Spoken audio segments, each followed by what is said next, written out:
All right, Kevin McCullough back with you in New York in the AFA Today newsroom, and we're grateful to have you with us. You may have remembered that the president said this one or two times during the campaign. Once or twice, but it bears repeating. And you can keep your plan if you are satisfied with it. If you like the plan you have, you can keep it. If you like your plan and you like your doctor, you won't have to do a thing. You keep your plan. If you like your health care plan, you'll be able to keep your health care plan. If you've got health insurance, you can keep it. If you like your health care plan, you will keep your plan. If you've got health insurance, you like your doctor, you like your plan, you can keep your doctor, you can keep your plan. If you have insurance that you like, then you will be able to keep that insurance. If you like your doctor or health care plan, you can keep it. If you like your health care plan, you can keep your health care plan. If you like your health care plan, you can keep your health care plan. If you like your private health insurance plan, you can keep your plan. If you like your health care plan, you can keep your health care plan. If you like your private health insurance plan, you can keep it. If you want to keep the health insurance you got, you can keep it. If you like the insurance plan you have now, you can keep it. And if you like your insurance plan, you will keep it. So if you like your plan, you can keep your plan. If you like your plan, keep your plan. If you like your current insurance, you will keep your current insurance. If you like your plan, you can keep your plan. If you like your plan, you can keep your plan. If you're happy with what you got, nobody's changing it. Wow, so that was, and that was just through, mostly just through 2010 of the sound bites that New York Magazine found. New York Magazine put that montage together. Interestingly enough, they're not particularly hostile to the president. 888-589-8840, but that's all new. That's old stuff now, Kev. The new rule is if you liked your health care plan, you don't get to keep it, and you should just shop around in the new marketplace where a $54 policy for one 56-year-old woman is now going to be in excess of $591 per month for the coverage that she needs. 888-589-8840. Your feelings and thoughts on this as we readily stand by to hear what you have to say. Tristan in Oklahoma, welcome. You're on with Kevin McCullough on AFA Today. Hi. Hey, how are you doing, sir? I'm doing well. Appreciate you being here. Thank you. I think I have to commend you because I think you are probably the only person in the entire continental United States that actually made a comment about substandard, and that's been his saying that in every 2 or 3 sentences. It's substandard. It's really getting annoying, and it's actually kind of insulting in a way. Kind of. It's overtly insulting. He's saying you're too dumb to know what you need. Exactly, and a lot of Americans are a lot smarter than what they think. Especially the Bible-toting, gun-carrying rednecks down here in the Sooner State. Well, I appreciate you, Tristan. I don't think of you as a redneck at all. I think of you as just a patriotic American who wants to be left alone and decide for himself what his family needs. And I don't know why that's a bad thing. Let's talk to Linda calling from Arkansas. Hi, Linda. Welcome. You're on with Kevin McCullough on AFA Today. Hi. I just had a question. I'm on Medicare, so it doesn't really affect me. But my question was, with all these high deductibles, do you think that they're going to include a wellness clause in there where you can go get a physical? Because it looks like it would behoove them for people to have a physical. I just had one. It was over $700. And if I had a $12,000 deductible and that wasn't included and the wellness clause wasn't included, then I would just neglect to get it because I wouldn't go and pay $700 for it if I knew I don't go to the doctor except once a year for my physical. Right. And by the time I got the blood work done and my mammogram done and all that, it was over $700. Sure. And so I'm just wondering about people that are getting these regular policies with these high deductibles. Nobody's going to get a physical anymore unless that's not included in the deductible. But Linda, they're not even letting those policies stay in existence. What the new law forces you to get is everything that is possible to get. The new law forces you to get, Linda, this may be slightly uncomfortable, but you're now going to be forced to carry coverage that includes a prostate exam. Now, why you have the need for that and your husband may have the need for the maternity coverage, I'm not exactly sure. That's exactly right. I understand but that. But do you see the lunacy in this? And, I do see it. The reason that they are doing it is under this guise of they want everyone to have coverage. They want everybody to be covered. And they're saying they're trying to get as close as they can to complete government control of the entire healthcare equation in your life as is humanly possible without calling it a single-payer plan. So forcing you into the exchanges where the rates are nowhere near where they had been in the free market is suddenly creating not only economic hardship, but people are understanding that the biggest promise he made, if you like the insurance you have, you will be able to keep it, has just been a bold-faced, no hiding it, flat out, through his teeth, lie to the American people. Told, in that one montage, a minimum of like 36 times on national television. 888-589-8840. Your thoughts on this? Let's go to Paul in Texas. Hi, Paul. Welcome. You're on with Kevin McCullough on AFA Today. Hi, Kevin. Did you hear what Sandy Rios said this morning about? I did not. Within signing up for the health care plan after you spent hours online, there's a question that says, do you want to sign up to register to vote? And you have to opt out of that, I think she said 3 times, before it will let you opt out of it. So its plan is to sign up, and I forgot the number, but I think it was something like 89 million more people to be eligible to vote.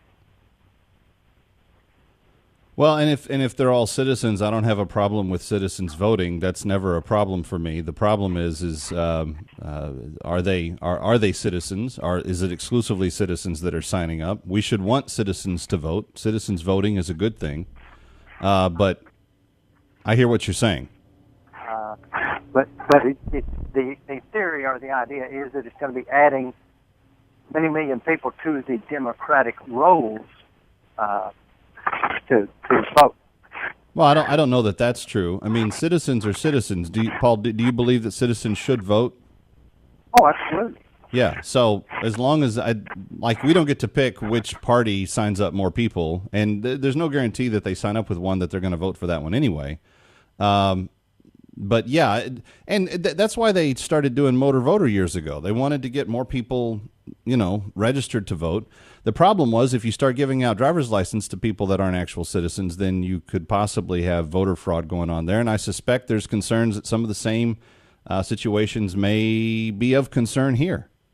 If there's an opportunity to register to vote through the sign-up process for Obamacare, I wouldn't do that. I will vote, and I am registered to vote. I would never register through Obamacare anyway, because the last thing I want that database knowing is that I'm voted, or in some way, I don't know if they can link how you vote or not. But at the end of the day, I just know I'm already too squirmish about how much information that one data hub is going to have to begin with. It's going to be the number one tracking hub that the government will use on people in the years to come.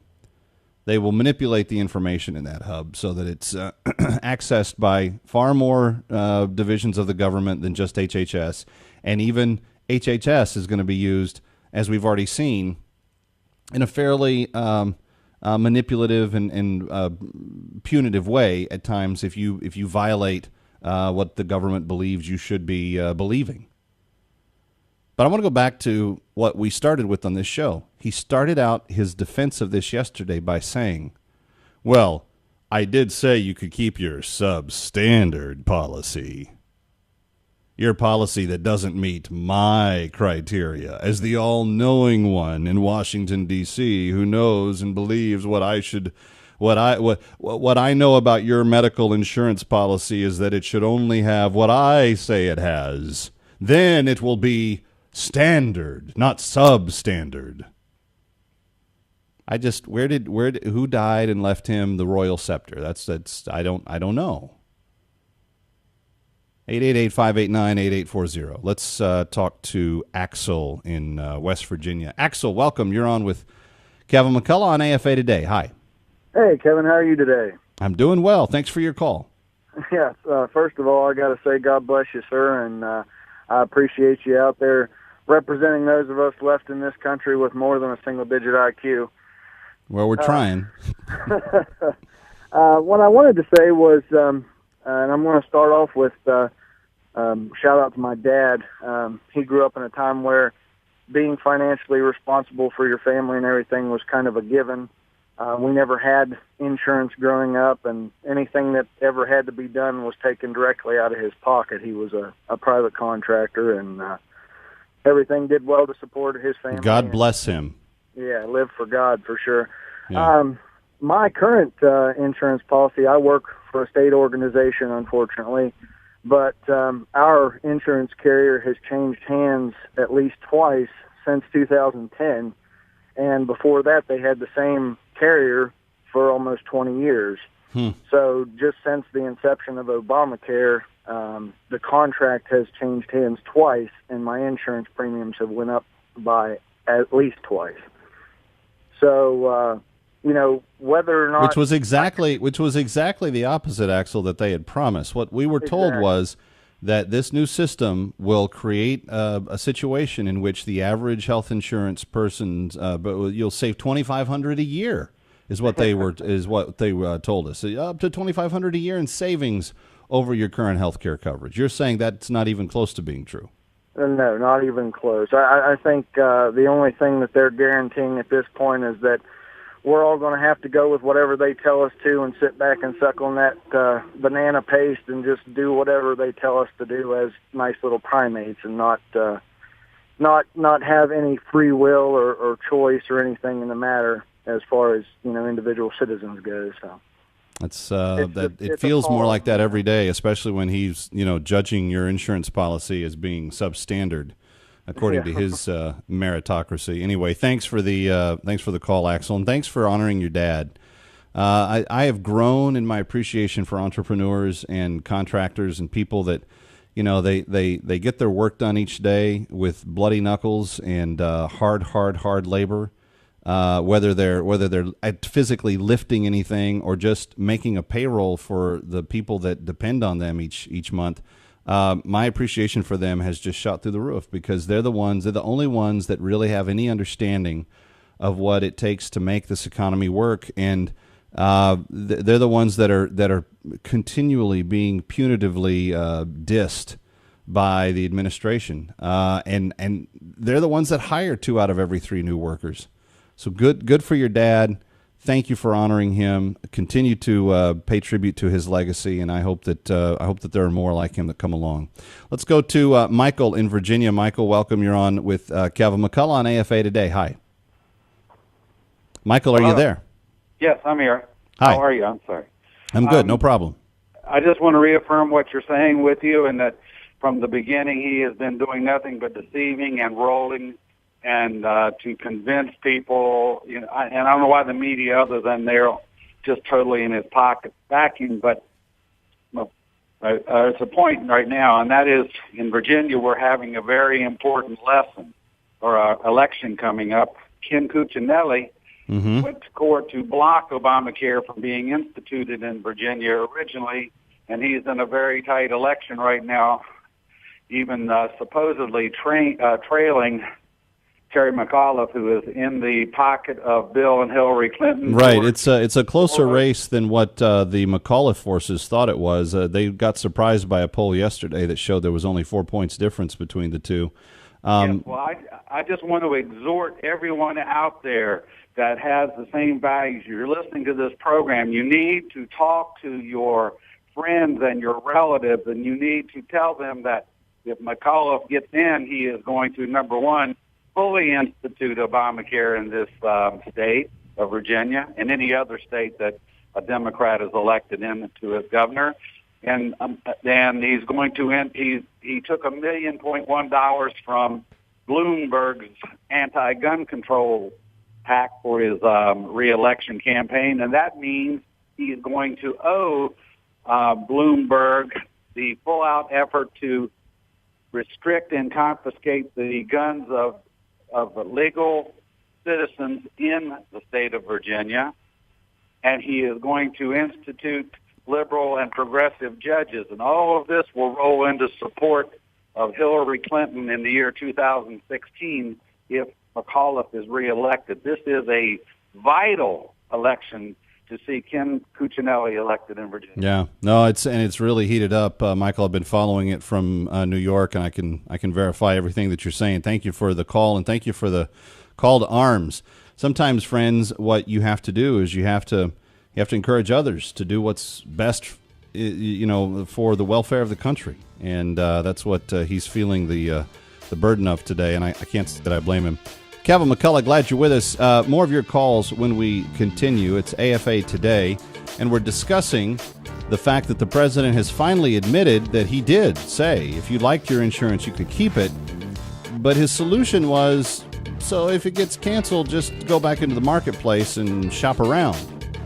Your reaction to that, what some would call callous response.